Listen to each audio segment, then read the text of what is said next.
Гар бомбонд дуртай юу? Яг ч тийм шээ. Ягаад ч юм тоглодог болчихсон. Тэгвэл байна. Танаа багийнхан сайн тоглодог уу? Миний бодлоор саяхнаас хамаагүй сайжирч эхэлсэн. Дараагийн удаа бид та нараар сонирхолтой байна, уур хурч байна гэж заавал хэлүүлэх болно доо. Ойлголоо. Тэгвэл хүлээж үе. Шоёгоос үргэлж шинэлэг санаа төрдөг. Та нартай бэлтгэл дээр биш, харин жинхэнэ тэмцээн дээр өрсөлдмөр байна. Хожигдвол шууд хасагдах яг тийм тэмцээн дээр. Болж байна. Хоёр дахь боломж байхгүй юм шиг тоглолцгоё. Тэр өдөр хэлсэн үгэндээ хүрэх цаг ирлээ. Цоо шин Хайкю. Кино зохиолыг бичиж найруулсан Сүсүмү Мицунака. Удаан үргэлжилсэн өрсөлдөөнд цэг тавих мөч.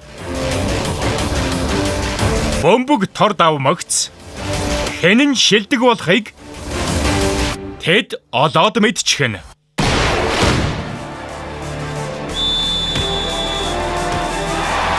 Хоёр дахь боломж байхгүй юм шиг тоглолцгоё. Кэмма.